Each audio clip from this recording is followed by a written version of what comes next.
Right, ready? Can't do it all 5, Andios, we can't put Moody on the podcast yet. 5, 4, 3, 2, 1.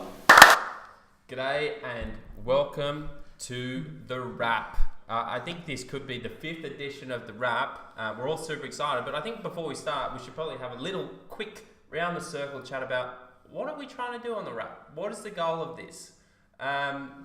I'll throw my 2 cents in first because I think that's always good practice.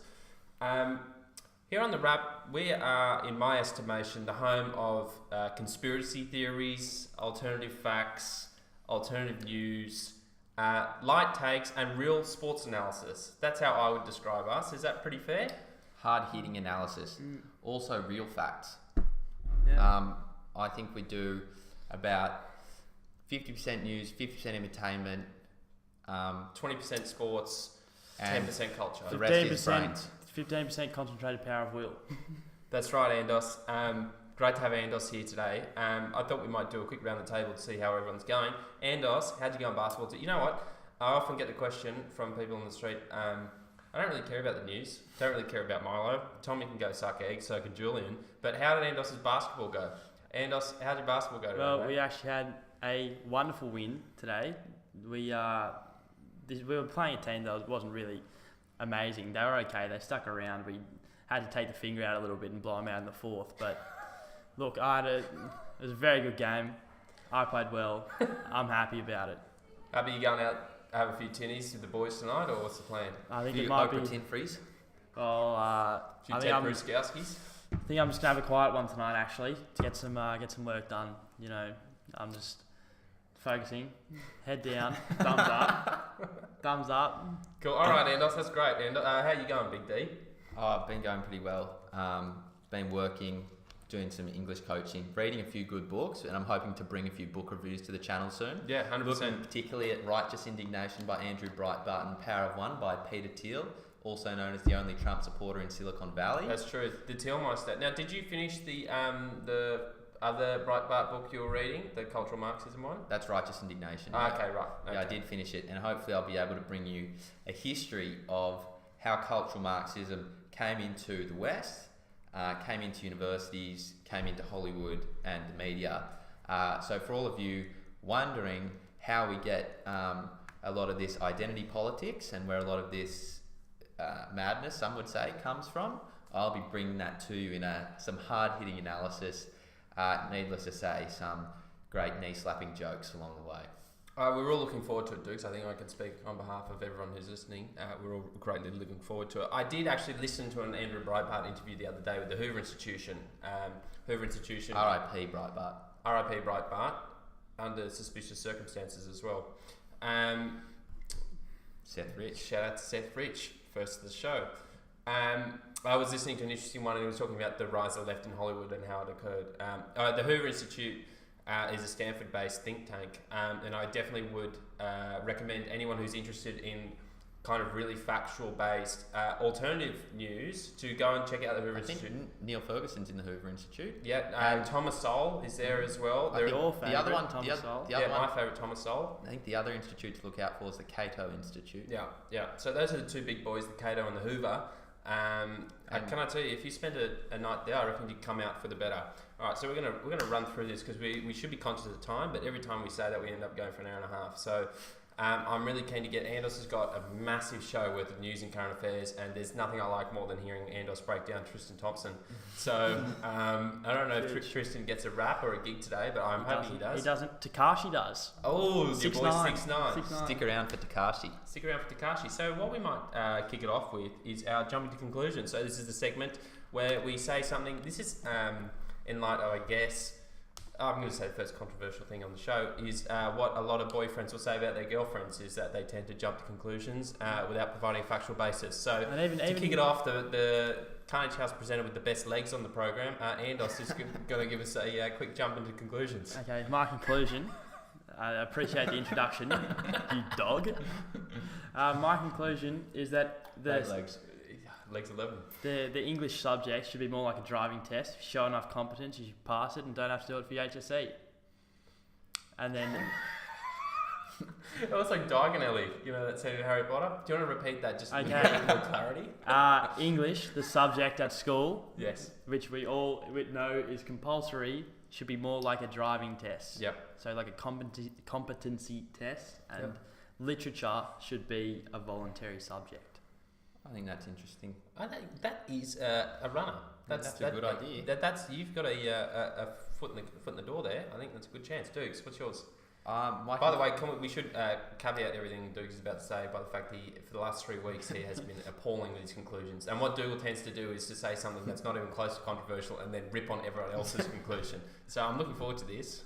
My conclusion is that Anthony Davis is not going to get a max contract anywhere except New Orleans. Look, it's a stupid comment.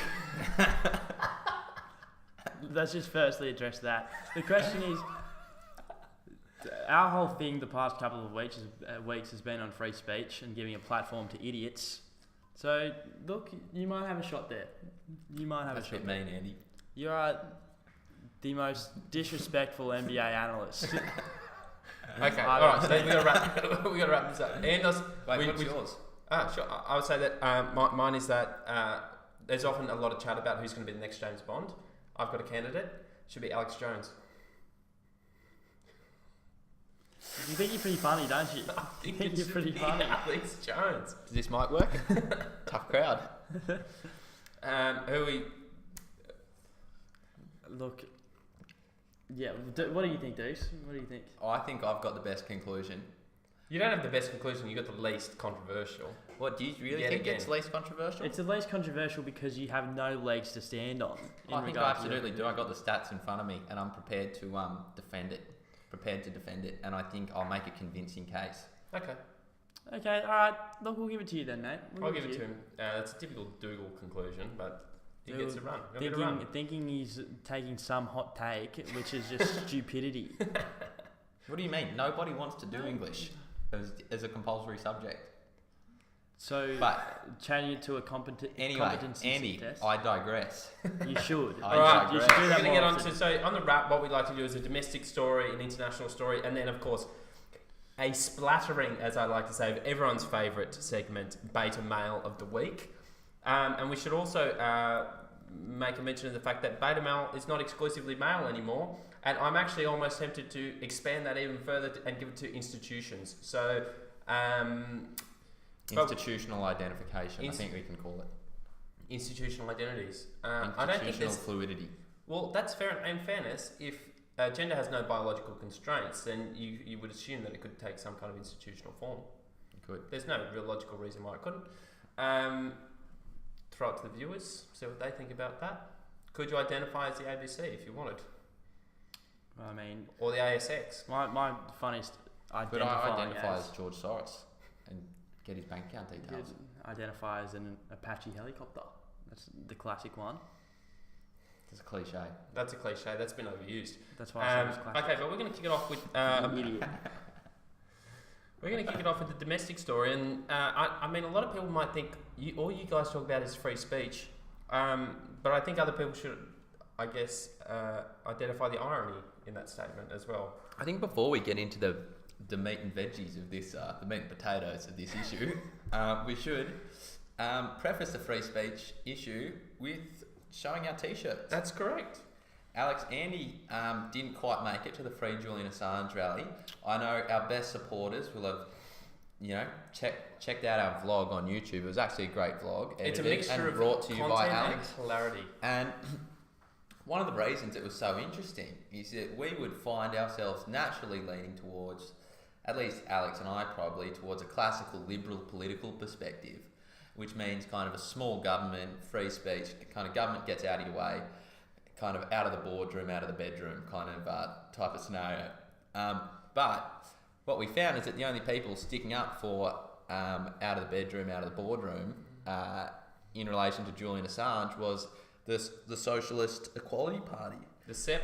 And so they hosted a rally for Julian Assange. We went, support the Socialist Equality Party because they're the people putting in the hard yards for Julian, and we found ourselves with bright red t-shirts with Socialist Equity Party written on them. And if they're the ones that are going to protect free speech, then so be it. Yeah, look, it was interesting that they were the ones taking the stance, considering, I guess, socialism history of not exactly respecting free speech. But if this is the new, hip, trendy face of the socialists, then I'm happy to give them the time of day. We should recognise the fact that it was... I love saying that. We should recognise the fact. Alex, we should recognise the fact. Cameron. Well, this is why we go over by so much in time, because we say stupid comments. Continue, Alex. I'm sorry for that interruption from Dougal. You've set him off today. You're in the bad He's books. stroppy. Yes, we should recognise the fact that it was not the major parties of the Australian domestic political scene that were the ones advocating for Julian Assange's rights. It wasn't even the Labor Party. The Labor Party, who are apparently the big champions of people in asylum and detention, were not there. It was essentially the big benefactors of big government that really didn't want Julian to get out of the Ecuadorian embassy. So big rap to the SEPs, as we like to call. Check out the vlog as well if you want to meet some of the characters there. There were some characters, but... What's the famous guy who we met? John Pilger. John Pilger. And John Pilger actually had a great point, an interesting point as well about the role of intersectional feminism and Julian Assange. Do you remember that, Dukes? Can you remind me? He made the point that Julie Bishop, who wants to act as kind of this big champion for feminism and for women, is the one who isn't really doing much for the case of Julian Assange, who is exposing a bunch of a bunch of governmental impositions on the rights of sovereign nations, particularly in kind of Iraq. Didn't really have a care in the world for the widows and the daughters and the wives. That's right. She couldn't give a stuff about those women, but she's super offended by the lack of MPs at a federal level in government. And I thought that was an interesting take. Obviously, John Pilger is not explicitly associated with the Socialist Equality Party, but you would think there would kind of be potentially, if this is the new face of the party, consistent across their platform. We'll see anyway. So, Domestic story. Milo Yianopolous, your boy, gay Jew with a black husband, pretty much ticking all the boxes, has now been what looks like there has been a reversal from Immigration Minister David Coleman regarding the visa status of Milo. So this is unconfirmed. Unconfirmed. But we should say the story because we haven't given the lead up to the story. You guys might have seen if you follow us on Instagram. Go check us out on Carnage House Productions, Facebook, YouTube, Instagram.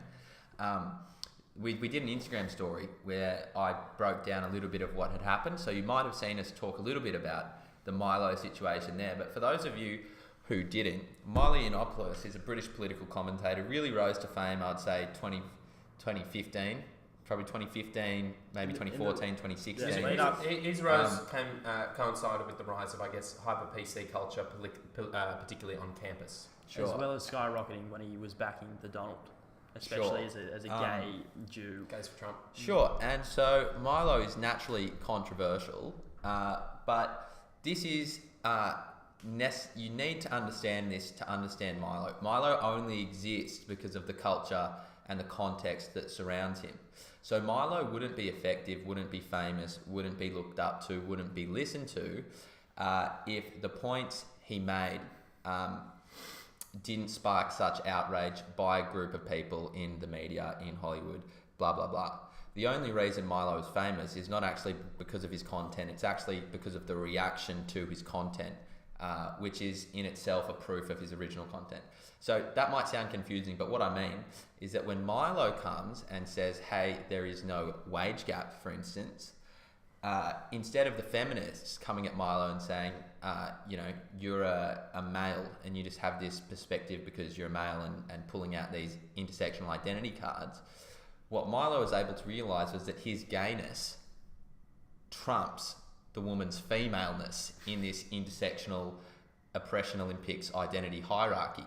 So what that meant was that he could have a debate with the feminists, and feminists were outraged all around the world by someone actually challenging them on the facts. And so Milo's rise to fame was only really when media outlets and newspapers started saying how horrible is this guy, but they didn't really have an angle on him because he was gay, and that was kind of the funny part of it. Milo then further rose to fame after he got banned from Twitter.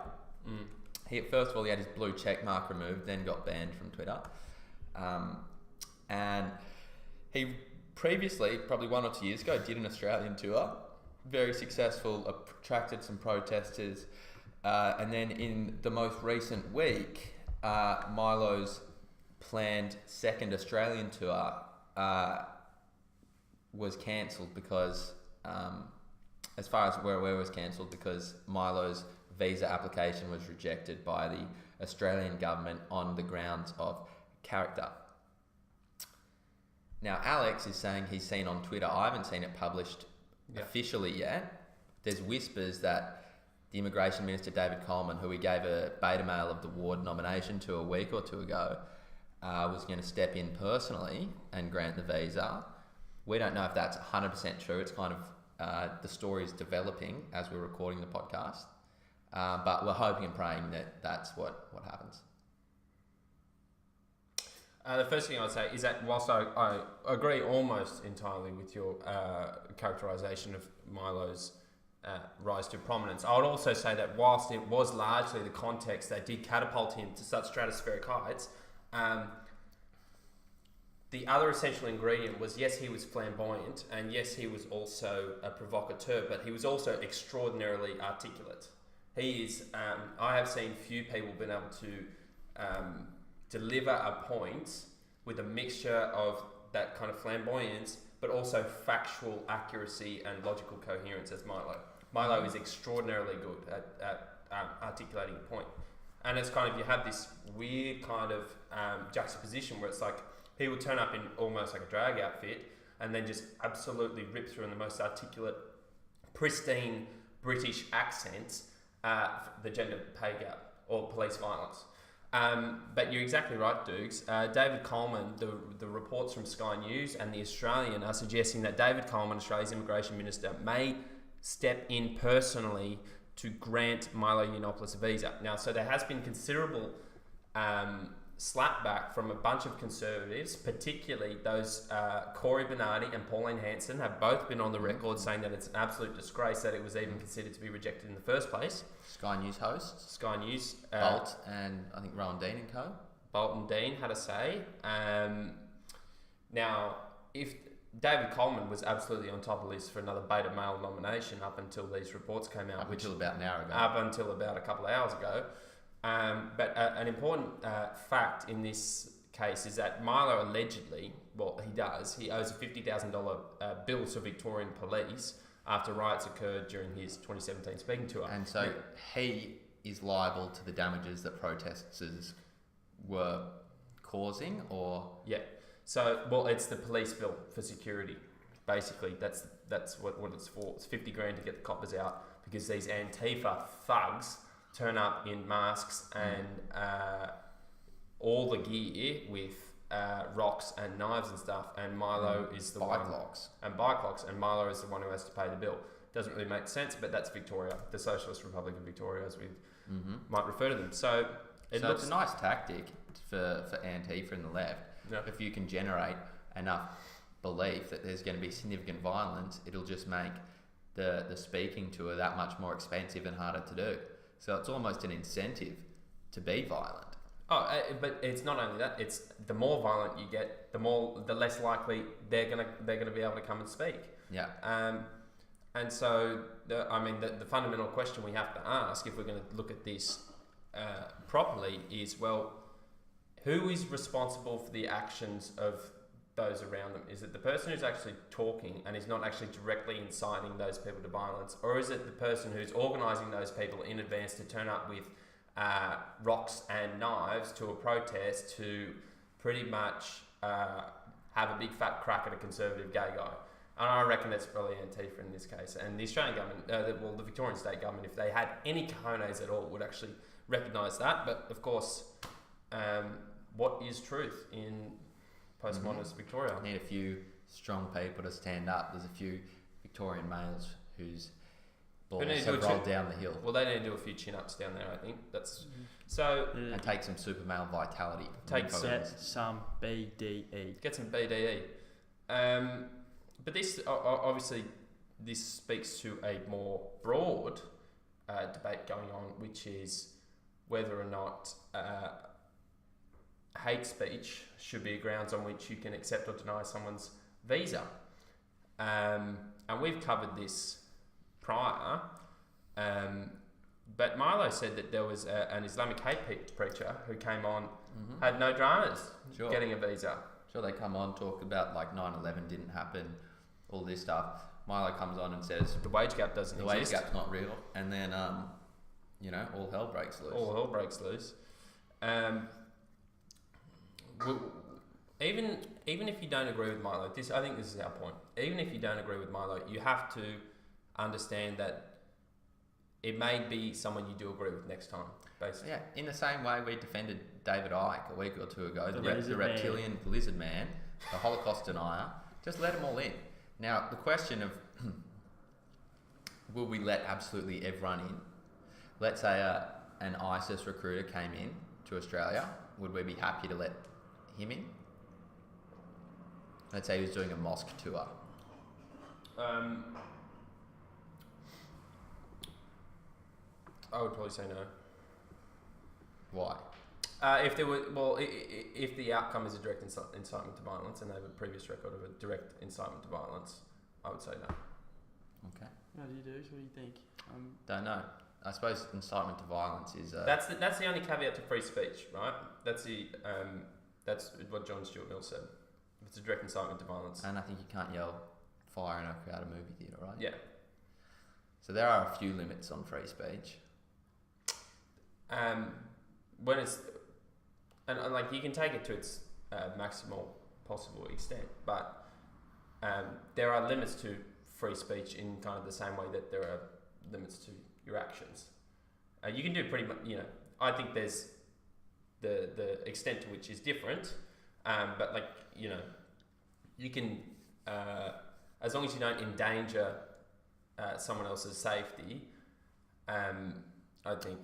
But that by itself is hard. That's the define. leftist argument anyway. The leftist argument is that Milo Cummings endangering like trans people's safety, which I don't think is true, but that's the argument. Yeah, but obviously that there are reasonable levels of application in terms of safety. Like there are obviously reasonable ones. Like you can't physically hurt someone. Like that's. I reckon we probably let ISIS in. I have to say, there's a hate preacher that wants to come. If you can convert someone to go and join ISIS, let him go. But maybe, I don't know. It's a tough one.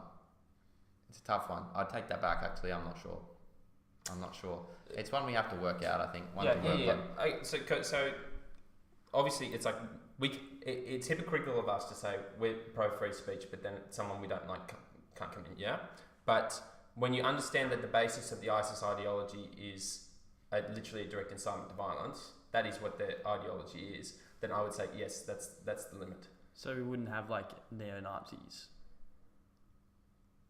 coming in and like if someone said, let's recreate the Third Reich or something like that and came on a recruiting tour, would we let them in? I would say no. Okay. Just because we need it. If we're gonna have this, it has to be down to consistency. I think. Okay, but if their doctrine was the Third Reich, because if you talk about the Third Reich, you take the Third Reich in totality, correct? Yeah. That is an ethno-state, with the total eradication of the Jews, correct? And there are Jews here. Yeah. So that would be, in my estimation, if they were planning to practice the exact same ideology, if they actually wanted to implement the Third Reich, there's no way to do that without violence. Yeah, there was an American Supreme Court justice, can't remember whose name was, who said, your freedom to move your fist ends at my face. Yeah. Which I think is like a good general rule, and there's obviously going to be a few grey areas around where your freedom of action and freedom of speech are. I think what we would say what I would say is that there are going to be some contentious issues, but we should be very, very, very careful on any situation in which we choose to deviate away from freedom of speech. That's what I would say. We should be very, very careful. And I think you should generally trust the Australian people, and I think you should generally allow people to speak. Yeah, the ISIS recruiter is a tough one. It's a tough one. Well, it's the same thing for Twitter. For Twitter, banning Twitter verification, like that's say, okay, well, we don't want ISIS recruiters on Twitter. Well, then we have to draw the line somewhere. Yeah.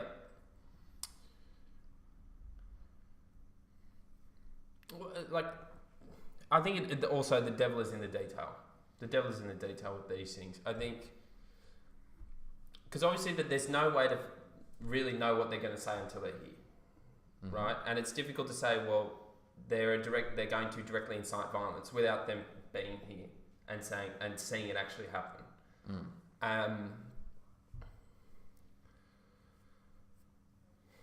You'd assume as well that if someone was an ISIS recruiter or like a Nazi, someone coming into the country like that, that'd be probably like already have criminal convictions or be wanted in other countries because of the like, I don't know. But let's just say no criminal convictions, no previous. I mean, I think we do we'd let communist people in. Yeah, well, this is the thing. Like, you talk about by the numbers. Estimates say that anywhere from kind of 80 to 100 million people died directly under socialism in the 20th century.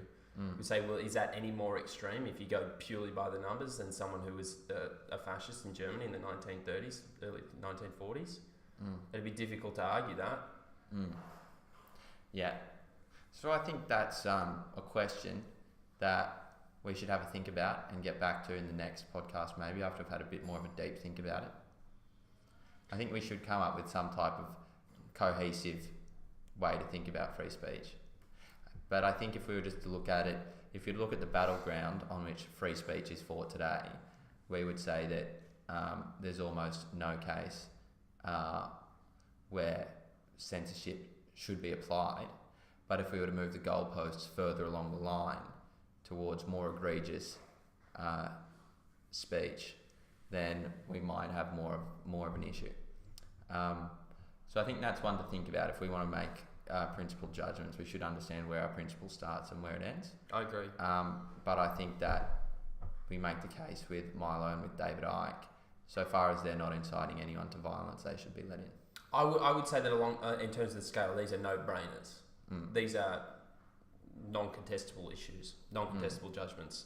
I would not even possibly regard these in the same category as an ISIS recruiter or someone from the they're not even in close. They're not even close. But we should, of course, be able to find a distinction, if any. I agree. Perhaps, I mean, obviously, our big thing, we are pushing free speech pretty hard on this program, and I think you're probably right. We probably need something a little bit more cohesive, but I think direct incitement to violence is pretty good endpoint. Okay. Andy, anything to add? Don't think so. I think we need to figure out where we stand. Yeah. Figure out where we stand. Okay. Have we finished domestic story? Milo's visa. So we'll keep you guys updated on any Philosophical developments. Philosophical and also immigration-related bureaucratic developments. Okay, cool. Now, we got in the middle of international and domestic story is International Women's Day. Alex, do you want to bring us in? Sure. International Women's Day, so that's Friday the 8th of March, is my favourite day of the year, behind only Christmas, Boxing Day, Australia Day, New Year's Day, April Fool's, Anzac Day. I think there'd be a few more potential. My birthday, Andos's birthday, Dougal's birthday, and Mum's birthday. Also, the day of Donald Trump's inauguration, that would be their day Donald Trump did his first deal. I reckon it'd be somewhere around there after that. We did a poll on Carnage House Productions, and I want to get the data in front of me. Should there be an International Men's Day? Considering in light of the fact we do have an International Women's Day, and it is a big deal. We do also have an International Men's Day. We do also have an International Men's Day. But the question of should there be an International Men's Day, not if there is an International Men's Day, I think is a good question. And so I've got a list of the bigots here who I'm going to out. Now, I'm not going to actually out them, but... no doxing. We don't dox on this program, but I was disappointed by a few of the operators here. You know who you are. So I thought we'd go through some of the reactions to International Women's Day, because it is often a good chance for some particularly high-profile people in the media to put their two thoughts on what the female contribution to society is, as well as the status of women in general. So I thought we'd get a few highlights.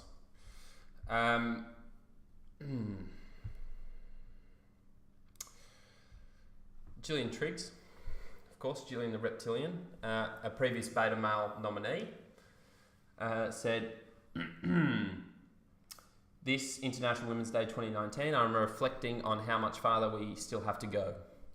Despite decades of advances, we are far from equal members of the community. I worry about the impact of casualised employment. Women are enormously overrepresented in industries that give their workers the least power, such as hospitality and retail. Among all this talk of equality, women are still falling through the gaps. Important to remember, Gillian Triggs is on a pay packet north of 400 rubber band banks, whilst presiding over a body which commanded more than $16 million in taxpayer funds for wages, trying to find human rights in Australians. She also pretty much destroyed the lives of a couple of QUT boys. So big shout out to Gillian the Reptilian. Donald Trump.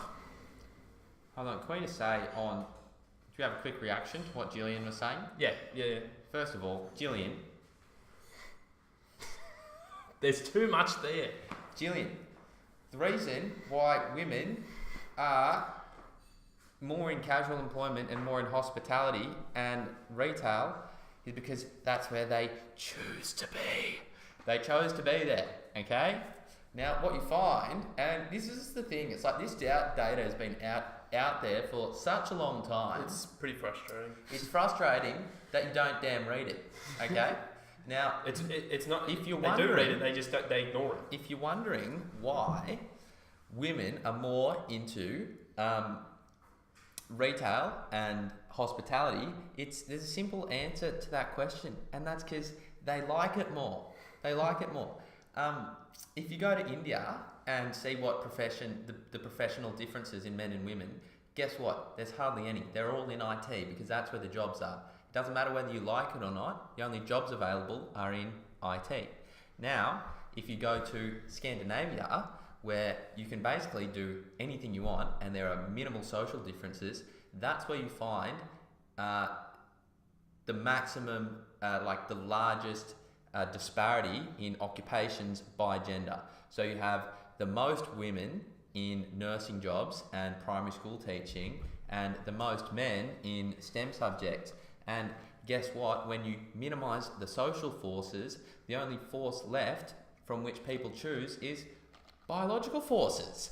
And so this proves the age-old idea that men, on average, not all the time, just on average, are slightly more interested in things, and women, on average, are slightly more interested in people. And that is backed up by the psychological literature and the data. And all I'm going to say is that on average, men, you're going to get women who are you're going to get women who are more interested in things than some men, and you're going to get men who are more interested in people than some women.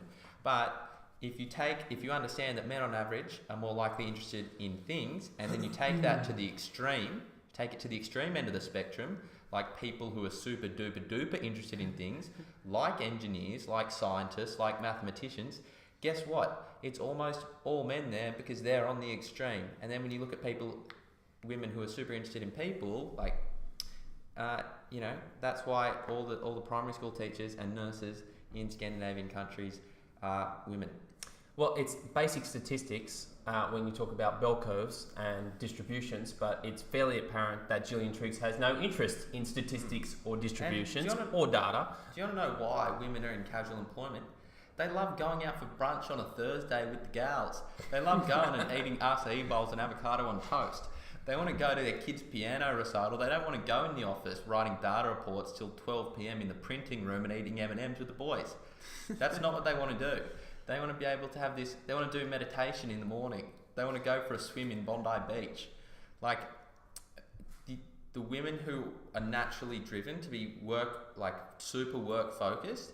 Like there are quite a lot of them out there, and some are really good at what they do. They're just on average less work orientated than men are, and that's probably an evolutionary thing, probably a biological thing. And whichever way you want to look at it, what we're saying is don't use that as a club to beat the hell out of all the other men you don't like. Well, the problem is that women end up being the losers out of this because it's obvious that these biological differences lead to differences in interest. And so you've got a situation where all these women are getting pumped into STEM subjects, which they don't want to do, which means they just want to drop out and they don't want to do the thing anyway. Let them do what they want to do. Okay, so there are some, obviously, that we can get into the pay gap and all of that. But it's still bizarre to me that this is still a thing, isn't it? Like, considering how, this myth has been busted. There's a video of Thomas Sowell busting this myth. I think it was 40 years ago. This thing is done and dusted, and it's like dead cat bounce, except that it's on a trampoline. It just keeps going up. Now, I remember seeing there was a funny, I think it was a blog post, and there was this mum who was trying really hard not to give any gender influences to the daughter. So put her in a neutral room, gave her the same amount of toys, and the mother was just in absolute despair that the girl was just wanted pink things and wanted dolls to play with instead of trucks. And it was the whole world was falling down. No, this can't be happening. It's sorry, doll. There are some times when women are going to be, more interested in some things, and men are going to be interested in some things. But if you're a girl and you want to go do STEM, go do it. Do whatever you want to do, but don't be guilt tripped into it because you feel like you have to fight against an oppressive system. Well, speaking of oppressive systems, wonderful segue. We've got a quote from arguably one of the most oppressive systems in my estimation, the United Nations and the UN Women Body. So we should also remember, I'm fairly certain that the UN has Saudi Arabia on its council, Human Rights Council, and Council for Women as well. The one that has only just let women drive, and the one that's also, in a pretty bad war with Yemen, which Saudi Arabia might be culpable for. Yeah, but look, obviously, the UN doesn't like that because Saudi Arabia gives them a whole bunch of money. So Clintons like Saudi Arabia. The Clintons love Saudis. Saudi Arabia funded a whole lot of Hillary Clinton's campaign and a whole lot of Clinton Foundation donations. We must keep in mind. Well, Bill loves the Saudis because Bill just does a bit of paid-for-play action, does a speech, gets $500K or something like that from the Saudis. Anyways, so UN Women, this is what they tweeted out, and this is El Clasico from the UN, and this is why I think Donald Trump is right to say, we're not super keen on funding you guys for very much longer. Happy International Women's Day to all the amazing women who resist patriarchy in solidarity, insist on gender equality, and persist in the face of adversity. So UN, this is why I don't like giving you money, because you make stupid statements like this. This is the type of statement you make when you've got too much money. Yeah. This is the problem when you don't actually have a problem to fix. You go looking for one. You are a hammer looking for a nail.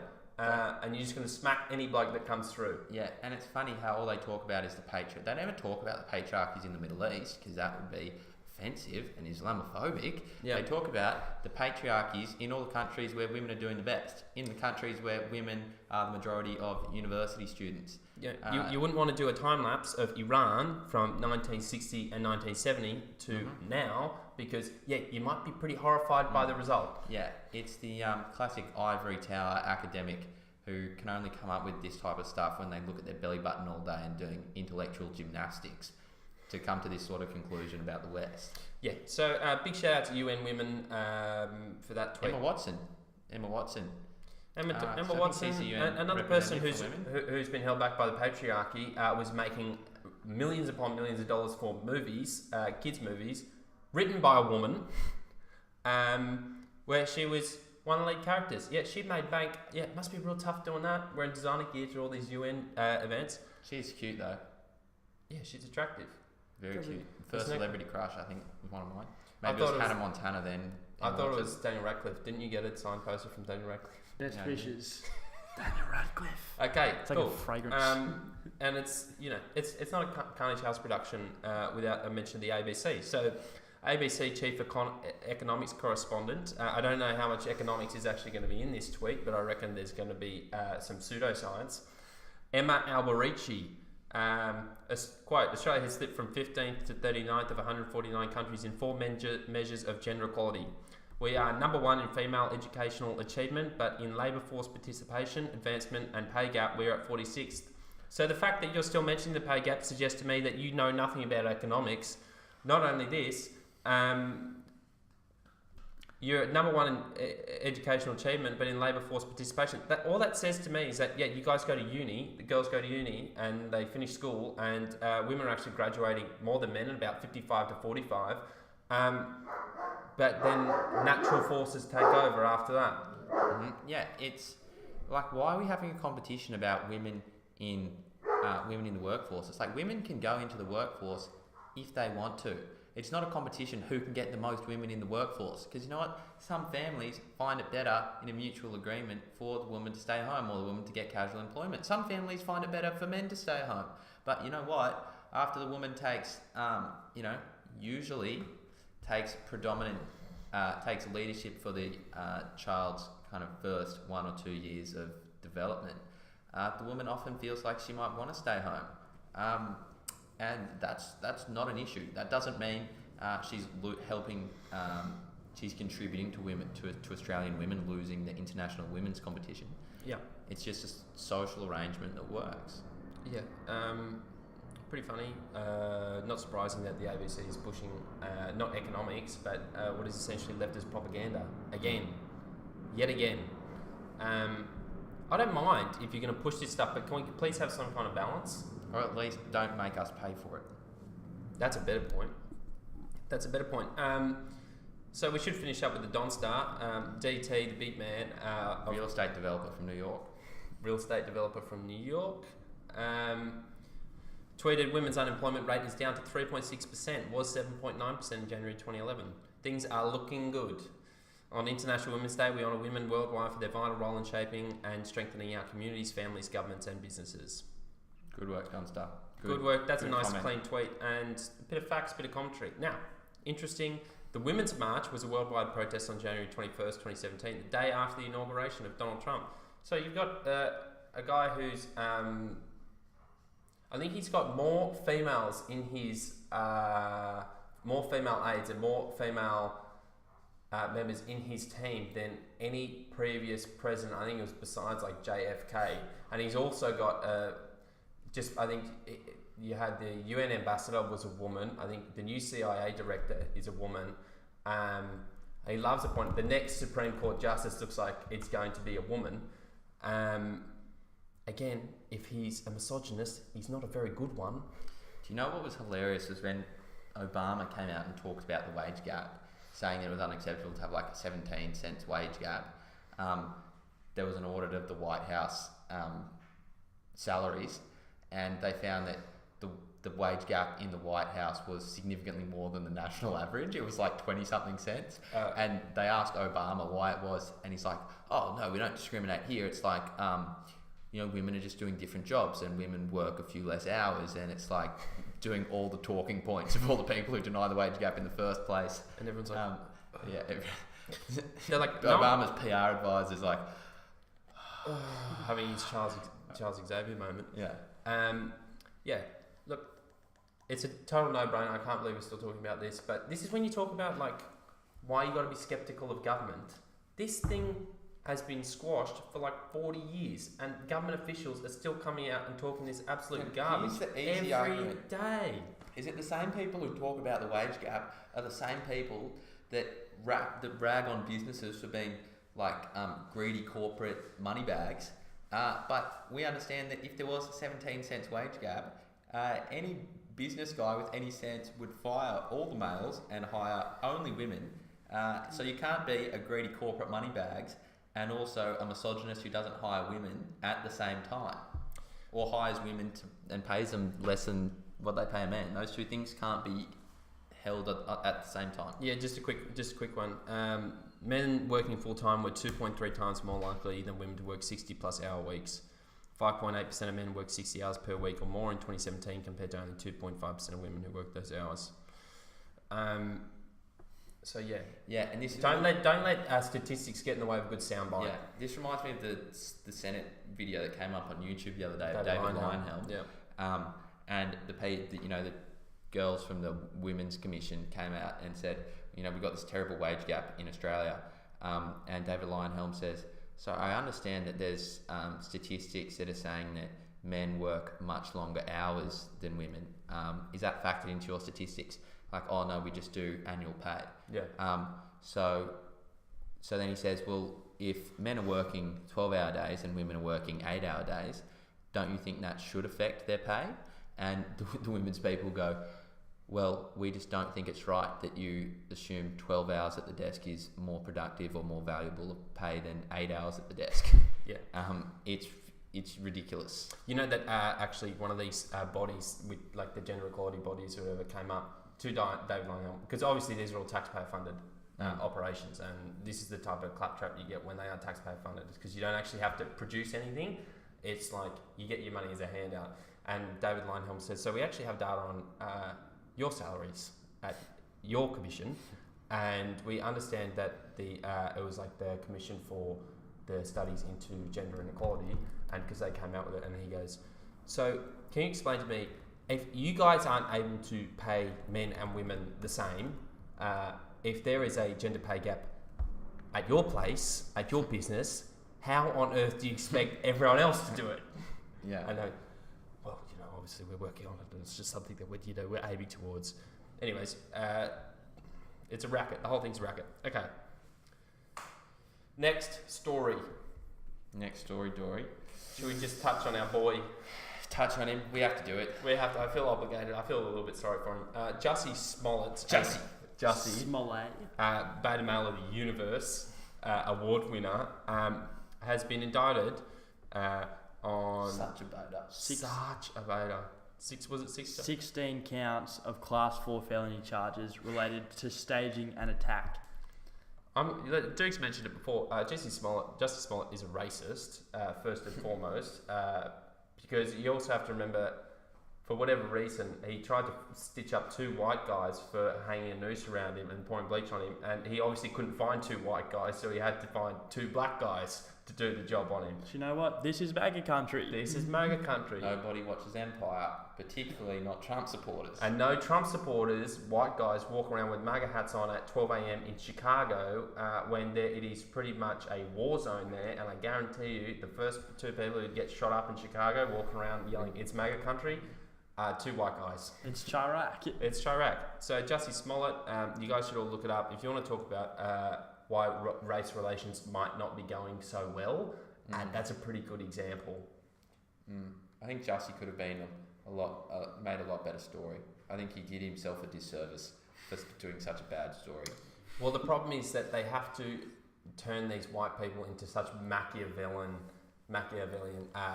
like evil, like super villains, that they have to throw in everything. It's like, okay, so they're wearing MAGA hats. All right, what else? He pours bleach on him. What? Okay, all right, that's not enough. What about? Yeah, a noose. Get a noose. And then they got to be saying something. They got to be. What about? This is MAGA country. And also, what about some homophobic slurs? Yeah, throw some, and maybe some racist stuff as well. It's like, dude, you can't have everything. It reminds me of when Mr. G in Summer High goes, "Welcome to the wonderful world of drama." And this is theatre. And he's not able to even create a good piece, a good play, to have himself being believed by the populace. What an idiot. Started off strong and also you tailed off there, but that's a good point, and we might even cut that last bit out of yours and just play the Mr. G clip. Thank you. Cool. I've got a beta. So we've obviously got. So that's a beta male nomination. Because that's converted. Second beta male nomination. My favourite. Your favourite. Yeah. goes to Peter. So the what does Peter stand for? I'll It's look it up. Environmental something agency. People for the ethical treatment of animals. Yeah, that's it. Close. Ballpark. don't So Peter decided they were going to take a crack at probably one of the most widely loved people in the history of the universe. I mean, you have like Jesus, Gandhi. You maybe have like Rosa Parks, Martin Luther King, and then Steve Irwin is I there. reckon Steve Irwin's more popular. I reckon Because Steve Irwin's not more- everyone's involved with. Not everyone loves discussing and learning about race relations, but Yeah. everyone loves animals, Yeah. So regardless of whether you love them because you love them, or you love to eat them, or you just think they're cute. Everybody loves them, and you know who loved animals the most? Steve Irwin. So Peter decided it was a good idea to take a crack at Animal Jesus. Australian animal. Australian Animal Jesus. Probably the most widely loved Australian of all time, between him and Ziz, maybe. Him and Ziz. Ziz would be up there. Banjo Patterson. Banjo Patterson. Good call. Maybe Donald Bradman would be up there. Michael Bevan. Michael Bevan. Oh, I just don't think people get around him as much as they get around Steve Irwin. Just everybody loved Steve Irwin so much. Or maybe Yeah, maybe I John agree. Eales. John Eales. John Eales kicking kicking it the over. goal. Yeah. So look, he's in the pantheon, and he's probably Zeus. And He's so on Mount Olympus. So Peter decided they were going to take a ping at him on the memorial of his death. So on the anniversary of his death, they decided it was a good time to take a crack at him. So they tweeted, #Steve Irwin was killed while harassing a ray. He dangled his baby while feeding a crocodile and wrestled wild animals who were minding their own business. Today's #Google Doodle sends a dangerous fawning message. Wild animals are entitled to be left alone in their natural habitats. So, as you can imagine, people weren't super stoked with Peter. And so I want to nominate Peter for nominating the worst possible candidate to have a go at in the history of possible cracks.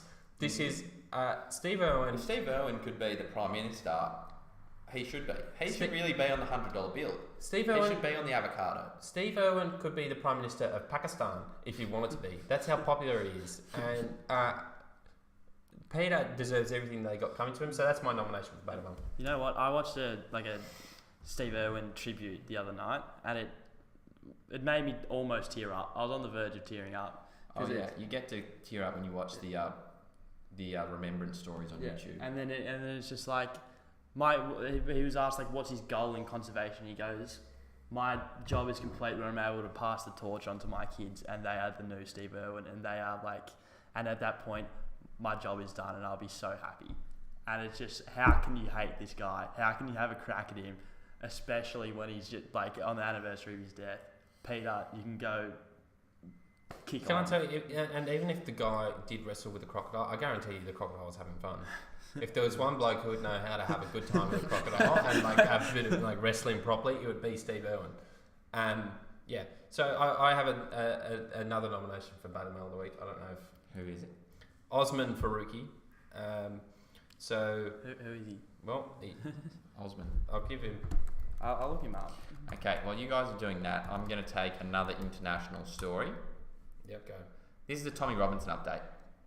Now, for those of you who remember on our YouTube and Facebook, Alex and I did a Tommy Robinson emergency video because Tommy was getting stitched up by the San Francisco, Silicon Valley corporate media giants who kicked him off Facebook and Instagram. Now, Tommy went to jail early last year for 2.5 months. He was in solitary confinement for 2.5 months before the Court of Appeals realised that the case which he was charged with was fundamentally flawed, and they let him off. Now, Tommy has, as of a couple of days ago, been charged again. Been charged again with the same crime, contempt of court, that he was acquitted of last time. Now, some people might think this is double jeopardy. I'm not a legal expert, but he was he's been charged again, and so he's going to have to appear in court in another couple of weeks to defend himself. So the Attorney General and Devon MP Geoffrey Cox in Britain decided that Tommy's case should be reheard. A statement from the Attorney General's office said Mr. Cox reached his decision based on an assessment of the evidence and said that it was in, quote, the wider public interest. Mr. Cox said, after carefully considering the details of the case, I've concluded there are strong grounds to bring fresh contempt of court proceedings against Tommy Robinson. And so not only does Mr. Cox get a Beta Male of the Week nomination, but if we understand what Tommy's contempt of court case was originally, it'll give us more light to shine on why Mr. Cox is such a beta. Tommy in Britain had been reporting on mass immigration into Britain for several years. Now, Tommy had been one of the only people covering the grooming gangs, which were bringing up British girls, training them to be gang raped, doing the gang rapes, and then and it was all operating inside these Muslim communities. Now, caveat, obviously not all Muslims are like this, most Muslims aren't, but we must understand that these grooming gangs were all from, these guys were all from Pakistan.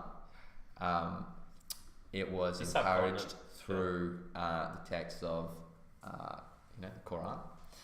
And what I'm going to say is that, so these guys had their trial like 2 years after Tommy was the only guy reporting on it. Yeah. And so eventually they went to court and Tommy was live streaming himself outside, and he was, charged with interfering with the court process. It's called like contempt of court. And what I would say to Mr. Cox is that if you spent half as much time protecting British girls, in the theme of International Women's Day, if you spent half the time trying to protect them from gang rapists that you spend on trying to fight hate speech and guys like Tommy Robinson, your country would be a lot safer and people would be a lot more happy with your government. So that's what I'm going to say to you. There's not much else to say except you're a bit of a lunatic who's pandering to... There's a lot of words we want to use for this guy, particularly since Tommy Robinson is one of the only guys who's reporting on actual racial stuff. Most of the girls that these grooming gangs were attacking were white. There was a racial element to this. There's no question about it. And if we're going to be in the interest of racism, in the interest of protecting the public from racism, having a slap at Tommy Robinson, well, then I think it pretty much says that Britain may well be lost. It is a damning indictment on the kind of relative morality of British bureaucracies and British authorities, even to the most local levels of government. You look down, it was the local police who refused to act on the several reports that these grooming gangs were operating. That Tommy was reporting on. Yes. It was like 2 years after Tommy started reporting on it that anybody acted. So you have, in my estimation anyway, a total corruption. The poison has gone from the fingers all the way to the heart. It is total. It's totally vile, and you can just see that in the protection and the propagation of this idea of identity politics, there are actual victims of this, like actual real victims. And so long as we kind of sit here and pretend that things aren't happening because you don't want to be labelled as racist, well, I'll say there's actual racism that's occurring, and it's not just against white people, but it's dangerous and there are real consequences. What a thug this guy is, Cox. Yeah, so he gets a pretty strong nomination. Now, did you want to say something, Anders? I just looked up who your man Osman Faruqi. Yeah, I've got him. Is the deputy editor of ABC Life. What do you know? Another Works ABC. at the ABC. What did he say? This is what he said. I sent this to you before, Dukes. An interesting quote, an interesting piece looking at the future of Australia's Writers' Festivals from ABC. He linked abc.net.au, disinvited writers, #MeToo allegations, whatever. Then he commented on his own post to generate some publicity, I assume. Quote, what stands out for me is that every major writers' festival in the country is directed by women, then brackets awesome, but none are directed by people of colour, quote, less awesome. So pretty much, if anyone uses any kind of logical deduction, what you get from Mr. Osman is that it's cool if it's women, it's just bad if they're white, right? Here's the problem. Here's one of the problems that really grinds my gears. You're trying to piss me off. Is that this subsection of the broad left, which the intersectional feminists, the radical feminists, as some would say, they take these words which sound really nice and then they give them totally different and skewed meanings. While using them to bash other people. Like, who could be against diversity or inclusivity? They sound like nice things. Or who could be against equality? And then equality, but then they come out and they'll say things like having writers' festivals which are only hosted by women is awesome for diversity. Or like you see, do you guys remember that headline where it was like, Black Panther cast is hella diverse because it's 90% black. That's hella diverse. Do you know what diversity means? Diversity means when you have a multitude of things, and it's like they've transformed the meaning of diversity from having a multitude of things to just not white. Yeah. In the same way you saw, this is Crazy Rich Asians with like 100% Asian cast could be like the most diverse film of all time. It's like, no, they're just Asians. If you really want to be talking about race inclusivity, which I don't think is a particularly fruitful conversation to have, but if you want to have it, don't start flip-flopping on the definitions and saying that all Asian or all black is like a diverse thing. And that's what I wanted to say. Okay, well, I might just jump in there. I don't care if you want to have your all Asian cast. I don't care if you want to have your all black cast. I don't care if you don't want any white people on there. I don't care. But don't get up the white people and the white people have a movie with all white people in, right? That's the problem, is that they all go, Oscars so white. Oscars are so white. Make your own damn Oscars if you're that offended by it. And let's be honest, most of the American population is white. It's basic statistics. And you also have, white people aren't good at a lot of athletic stuff, okay? So pretty much the arts and writing and stuff is mostly all that they've got, okay? That's mostly what they've got. I love how Hollywood is like the bastion of inclusivity, and yet still the award show for Hollywood is still complained about for being too white. Look, this is one of the problems you have when you got too much money, is that you start worrying about stuff that doesn't exist. And Osman Faruqi, yet again, I would assume if he's working at ABC, he's on the taxpayer dollar. And again, when you don't actually have to produce anything, the thing about the market, right, the price mechanism is that if you're not able to produce something of good enough quality at a particular price, you're not going to sell anything, you're going to go hungry, okay? But when you hand people out and you say, well, you can kind of do whatever you want with this money, to the people at ABC, they go, okay, sweet, I'm going to write about the most ridiculous thing I can, and I know I'm still going to get paid for it. Osman Faruqi, that's a beta male nomination. Yet again, another ABC person. Are we seeing a trend? Are we biased? Probably. But do we care? No. Correlation doesn't equal causation. We agree with that. But it seems to be a bit of a clustering around the mean here at ABC. Okay, so a few nominations. We got Jussie, we got Peter, we got Gillian Triggs, Mr. Cox, and Osman. I think we give Jussie just the eternal beta male of the universe. I think we should, but a separate one. I think he gets a separate one. He's in the beta male Mount Olympus right now, Jussie. He's in the pantheon of I would nominate the Mount Rushmore. He's on the Mount Rushmore, and I would give beta male of the week to Attorney General Mr. Jeffrey Cox. Yeah, if we're happy with that. Look, I'm happy to defer, but personally, just because of my love for Steve Irwin and the collective love for Steve Irwin that we all have, I think they should get an extremely honourable mention. Yeah. if Peter's not going to take out the award. I think we give Peter the award, and an honourable mention definitely goes to. No, we give Peter the honourable mention. We give Peter the honourable Mr. Jeffrey Cox. And Jeffrey Cox, who's just a beta male. Who's just the total beta male. Alex, okay. Free Tommy. But another relevant point on Tommy is that while he was in jail, he had all these people raising money for him. And, I think it's tens and tens of thousands, if not hundreds of thousands of pounds. And so Tommy, £100,000 via his YouTube channel, has sent his regards to all the fans who keep supporting him and looking after him. And that's the money that was raised while he was in prison is the money he's using to both defend himself and also sue all the fake news media who were falsely reporting on him. Yeah. Go hard. Take him to claims, including Sunday Times, Socialist Working Party, The Guardian, and the Crown Prosecution Service all have big lawsuits ahead of all them. have big lawsuits ahead of them. And Yeah, rip him, bruv. that's something we're happy with. Something they're happy with. Go and take him. Well, let's just hope that the they justice system. Yeah, well, what we really want, the worst case scenario would be Tommy gets sent to jail and gets killed by the Muslims inside, because that's a decent chance that will happen.